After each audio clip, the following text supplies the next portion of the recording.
Welcome. I'm Kinetic Symphony. I hunt down and report on weird and true mysterious stories, from glitches to the paranormal. Would you like even more content? Here's my Patreon. Now onto the stories. Case file number 1012, written by Makise Kurisu 23, The Devil's Footprints.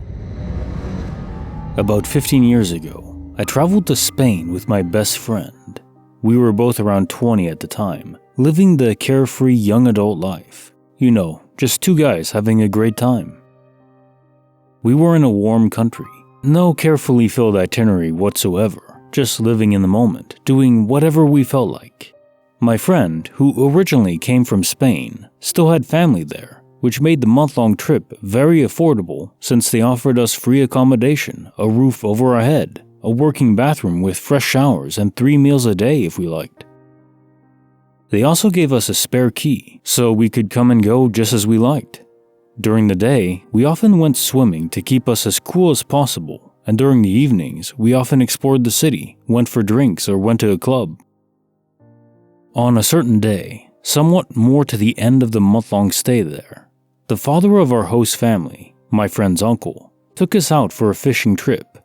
We had a lot of fun out on the sea, although the trip was cut short because we had a bit too much fun consuming beers. The burning summer sun, too many beers, and the wavy feeling of being out on the open sea made for a very bad case of seasickness for both my friend and me. His uncle thought it was funny though. After having an afternoon rest, or as they called it, siesta, and a very fulfilling late-night dinner, we decided to go back out to the beach. We took a couple of cold beers with us. However, we didn't take that many as we were still feeling a bit groggy from before. It was a beautiful night, open sky, no clouds, little to no light pollution, making the twinkling stars very visible and present. Being on vacation, being young, on a still warm but comfortable summer night with a light breeze and a starry sky, it was the perfect moment to talk about the meaning of life, about what we liked to achieve one day, about what was worth it or what wasn't, if there were any other intelligent life out there, or if we would live for another 1,000 years or not. The crashing of the waves against the sand of the beach and the rocks was very calming and was pulling us into a meditative state. Only that moment and that place seemed to exist. There was no outside world, no life with responsibilities, no obligations, no expectations, no working hard to get somewhere. It was at that moment we noticed something was off. The crashing of the sea against the sand of the beach sounded different, harder, like something was moving in it. Under the waves, a vague shape started to form. As it neared the shoreline, it started to get the shape of a dog. We both looked at each other and noticed we had been holding our breaths for about a minute. It took the dog to crawl from the sea to the shoreline. The tension broke because we both burst out laughing because we had been so easily startled by something so innocent. But then, my friend asked a question that made the newly regained light mood go away in an instant. Where did that dog come from though? There's no one around, and we never saw any dog go into the sea. Neither was any dog swimming around, it came from under the water. Now that he had worded it like that, it seemed rather curious. And actually, that dog seemed pretty big for any existing dog I had ever seen. As it was crawling along the beach, solely illuminated by the first quarter moon, it looked like the size of a small horse, but in the shape of a dog or a wolf with matted fur. It had very present, bony joints in its knees and elbows and walked a bit awkwardly. My friend and I were debating if we should follow the beast and decided we did actually want to find out exactly what it was. I took out my phone and started to film it, as far as any 2008 smartphone could film in the dark. By the time we reached the place at the beach where it had left the water, it had already reached the sand dunes and disappeared in it. We saw it had left a track and decided to follow that into the dunes. We weren't prepared for what we saw next though. The beast had left a track in the sand in the form of individual hoof prints in a straight line, instead of a crisscross pattern as with any four-legged animal. No horse could have walked such a line, and even though it looked like the size of a horse, it hadn't looked anything like the shape of a horse. Neither were horses aquatic animals. We followed the track to the dunes and went over the first dune when we saw the beast standing about 10 meters from us in a speck of moonlight. It didn't look anything like a dog either. It looked like it had the lower half of a goat and the upper half of something like a werewolf or something. Just the dimensions were off, the shapes were awkward. It was such a big animal, neither of us could place it under any existing animal we knew of, with matted fur and bony joints that had just come out of nowhere from under the water. Clearly could walk and survive on the land as well. That left hoof marks in a straight line, because we had just stumbled through the bushes closely behind the beast and had given away our presence. It slowly started to turn its head towards us. While it was turning towards us, it stood on its hind legs. Not only was this an animal that came from under the water, as well as could survive on the land and walk on 4 legs, it could clearly stand and walk very well on 2 legs as well. The beast gained even more size by standing on its hind legs and must have been around 2.5 meters big. It stared at us with red, glowing eyes. These were not to be mistaken with the eyes of any nocturnal animal with reflective eyes. These were actually glowing from within. I felt stuck in my spot, completely frozen, but luckily my friend, who was 2 steps behind me, had the mind to run away and pull me with him. We ran for what felt like an hour, but must have been closer to 10 minutes because we reached the house of my friend's family before we knew it. The beast hadn't followed us, or at least not all the way. We went in and told the entire story to his uncle. Of course, he thought we must still have been drunk and tired and seen things that weren't there. But when we showed him the recording, he went pale. He took a shovel. A gun would have been more impressive against a beast like that, but it's not like the average European just has guns lying around, and asked us to show us where we had seen it. We searched for almost 2 hours, but didn't find the beast again. However, we did find hoof marks, albeit a bit washed up because of the current of the sea. We went back home, trying to make something of what we had just seen, but couldn't. We needed to know what animal we had just seen. We started Googling all kinds of things. Of course, with the lower half of the beast looking like a goat, we stumbled upon a lot of myths about the devil, which we discarded. We had seen an actual live beast that wasn't known by any humanity yet, and wanted to know if any other people had seen anything like it.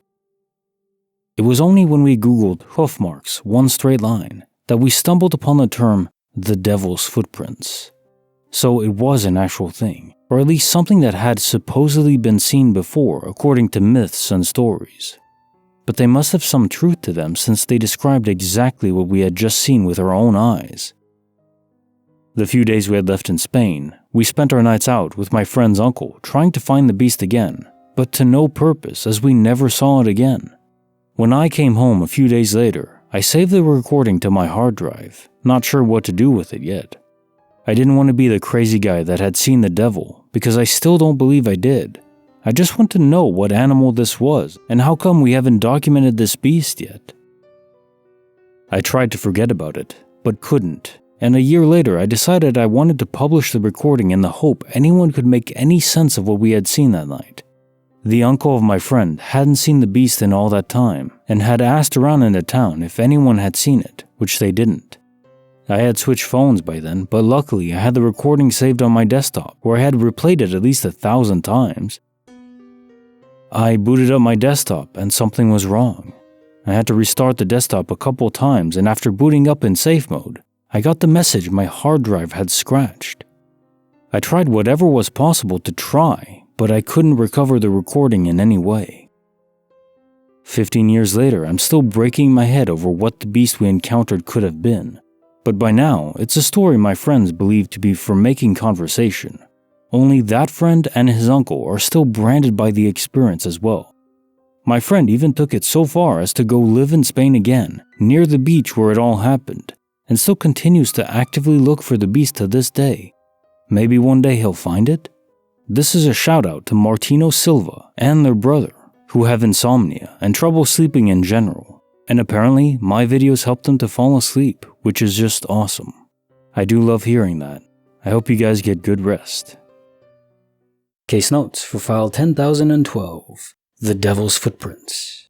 So your friend's uncle was kind of a badass. Imagine hearing about some amphibian demonic goat beast, and then wanting to go after it with a shovel. Damn. Hardcore, I'd say. So apparently in Russia they fight bears.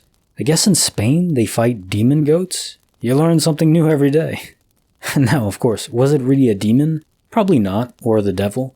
It makes you wonder though, because your computer crashed when you wanted to share it. It's almost like there was an entity spotting you, tethered to you, and knew your intent, because you watched the video, say, thousands of times from your computer, but only the time you wanted to share it, that's when the hard drive was corrupted. Now, yeah, maybe that part is just a coincidence, a really strange one, but it's possible. Hard drives fail, especially older disk-style hard drives, not SSDs. SSDs also fail, but it's less common unless you're writing to it a lot. You have that instance where it could certainly be just coincidence. And in that case, yeah, maybe this is actually just some kind of amphibian hybrid beast that we've never seen before.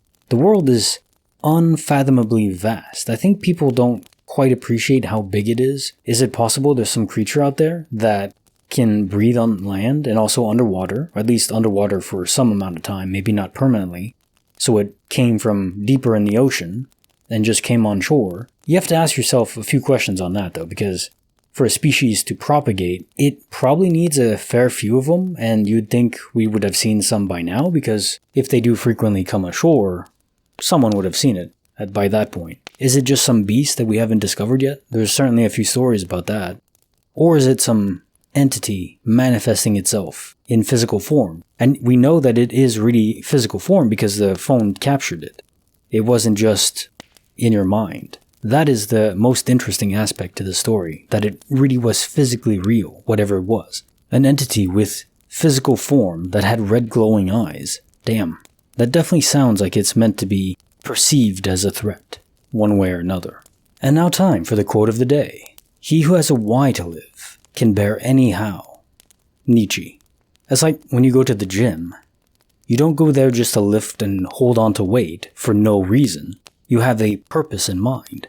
A reason that gives you the motivation and discipline to continue to go every single day, well, or every other day, however often you go, but consistently. You need to have that core guiding North Star of your life to know where you want to go, what direction you're moving towards, and the reason why that goal matters to you. You have to figure that out, and the earlier the better. Of course, for most people, it takes quite a long time. And honestly, it's not really taught in schools. You're not told to find the reason why you want to focus on your life, the reason why you want to direct yourself with all your energy and might and intellect and wisdom towards any given area. You're just said, well, study this stuff and, if you like something, cool. It's not enough. You need more. What is your reason for being? If you find that, I think you'll be able to say, no matter what happens, I got this. And like the video, subscribe, hit the bell, join my Patreon, and Kinetic Symphony signing off.